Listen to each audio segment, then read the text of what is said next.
Hey everyone, and welcome to the Bad Batch episode 15 and 16 breakdown, or otherwise known as the Bad Batch finale. I really had a great time watching this show. I felt like season 2 I was able to bond with the characters a lot more than I did in season 1, simply because I got to spend more time with them and we saw them go through a lot more things in this season, especially, these last 2 episodes, of course. I'm really gonna miss the show and I can't wait until season 3 to watch it again with you all. So let's get right to it with the breakdown. The Bad Batch figure out a way to crosshair by going to Iriadu, which is actually Tarkin's home world.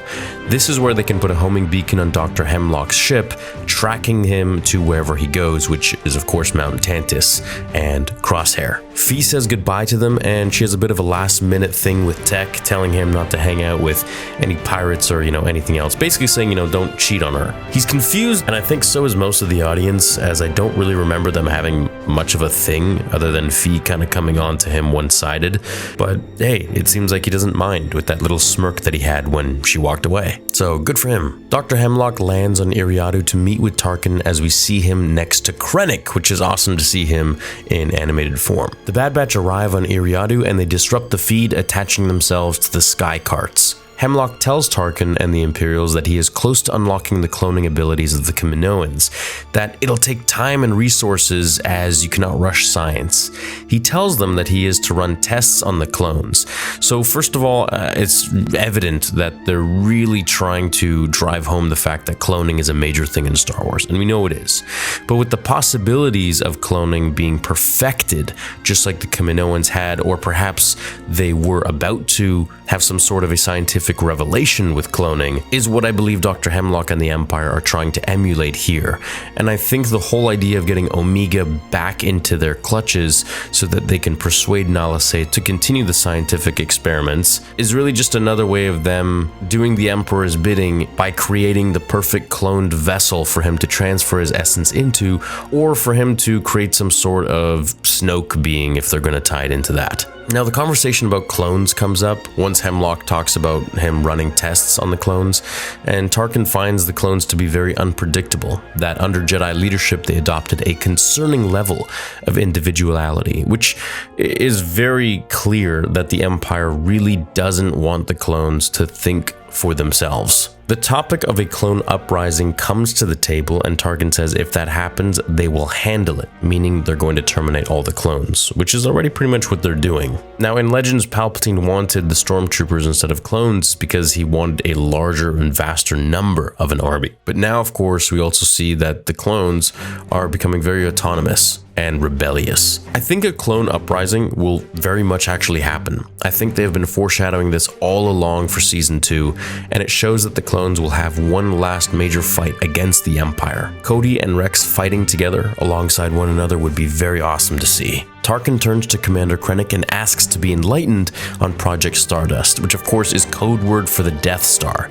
This also means that Galen Erso is working for the Empire already in the creation of the Death Star, as we hear some Rogue One music, which was a really nice tie-in. We're moving along ahead in this episode, and Omega tags Hemlock's ship as Wrecker creates a distraction, and they run into Saw Gerrera. As they get out of there, in very hairy situations, they blast the stormtroopers. And I want to take your attention to the fact that they don't put their blasters to stun, rather they're full on just killing the stormtroopers, meaning they only care about their own clone brothers. Saw Gerrera ignites his bombs and the base is pretty smashed up, and Tarkin is very pissed. The sky rails stop due to the explosion creating an electrical short, stranding them in the sky like sitting ducks. This is where the end of episode 15 happens. The main thing I take away from this episode is how Hemlock is really selling the Kaminoans' cloning technologies for Tarkin. And it seems like Tarkin is, kind of upset that this costs so much money and is taking so much time.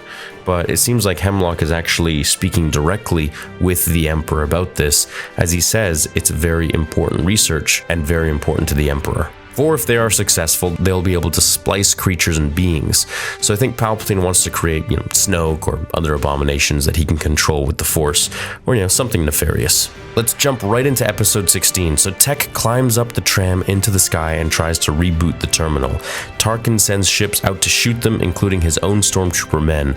So long as they wipe out the Bad Batch, he doesn't care what happens, even if it's friendly fire. Hunter makes a precise shot at one of the ships, and we see that he's got a bit of his brother Crosshair in him too. At least that's kind of what I took from that moment, that he's a really good shot. This isn't the first time that we see this from him. Hunter was always a second best at shooting, I think, compared to Crosshair. I believe he got some of the mutation as well. Tech reboots the tram, falls off the ledge, hanging on the wire after the ship shot all of the trams off their tracks. Tech says the connection must be cut as he's pulling them down, as Wrecker says no, and he says time for Plan 99. So the reason Tech says Plan 99 is because this is in reference to Clone 99 from the Clone Wars. Now, Clone 99 was a so-called defective clone, they referred to him as, with physical abnormalities compared to his brothers. He worked as a maintenance worker, mopping up the floors at the clone trooper barracks on Kamino. Despite his physical limitations, he was very loyal to his brothers, and he often helped them in any way that he could. He ended up dying. Clone 99 died in Clone Wars Season 3, Episode 1, Clone Cadets, while defending the clone cadets from an attack by separatist commando droids. He sacrificed his life to help the cadets escape and transmit a distress signal, warning the Republic of the impending attack. His bravery was what inspired many clones to fight harder and succeed in their missions. And we see that today with Tech, who was inspired by Clone 99. So Plan 99 here, as Tech says, is him sacrificing himself for his brothers and for Omega. Wrecker tells him not to do it, and Tech questions, when have we ever followed orders? Shooting the wire and falling to his doom along with the tram, pulling the others down.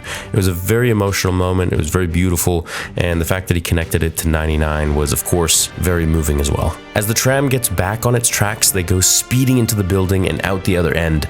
As Omega is badly injured, Hunter, Wrecker, and Echo enter a first-person mode as they run to the ship, shooting blasts all around. This was pretty cool. It was like a video game. It was really awesome to see. Omega wakes up on Ord Mantell, Sid's bar, to get AZ, the medical droid, as she comes to terms with the loss of Tech.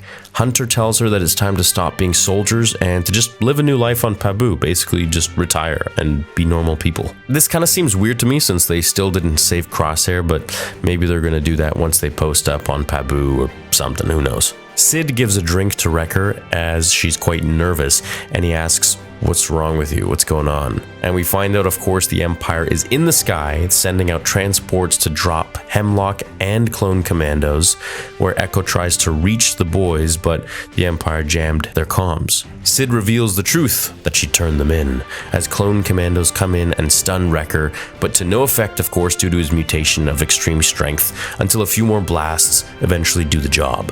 Hunter goes out to help his brother as he gets Omega to safety, but of course she disobeys his direct orders to leave and turns around and tries to save the day. Now, I want to mention that Sid's friend, or rather the dude in the pod race scene, was totally right about her. She ended up actually betraying them. I think Sid is such a well-written character to the point that we actually hate her so much. So they obviously did their job well, because I despise Sid. She's a backstabber. Hemlock gives Sid her reward for turning the Bad Batch in, and Hunter is forced to drop his blaster.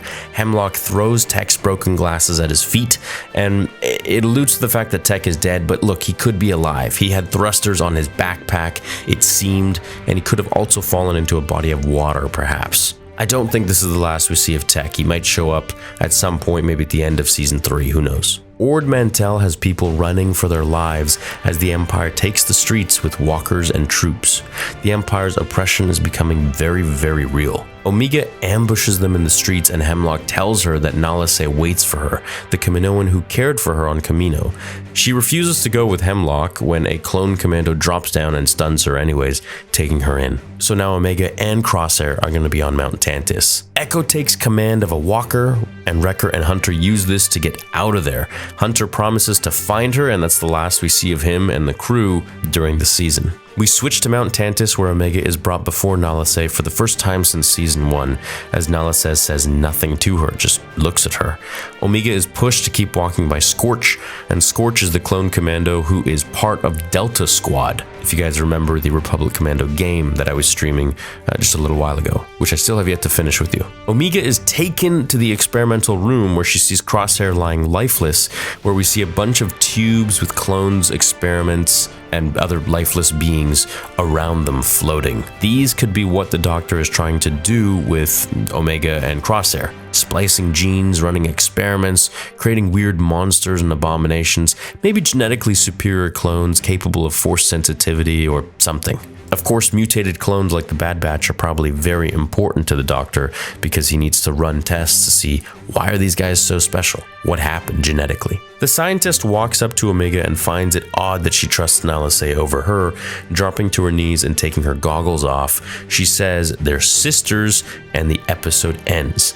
Now, personally, I felt this was kind of known. I feel like we always knew that she was a clone. She looks like a clone, and she has the same accent, and she also tried to save Crosshair a bunch of times. So I'm not sure why this is such a major cliffhanger to end the season on, but I think she might have a soft spot for Crosshair, as she helped him earlier to escape, or at least what seemed like it, and she might also protect Omega here now once they run some experiments on her. So the Empire hopes to have Nalase do their scientific research on cloning, and I think they're just using Omega as bait, as sort of incentive, as, hey, do what we want or else, we're gonna hurt her. And I think they need this research done by Nalase because Kaminoans know this technology better than anyone else.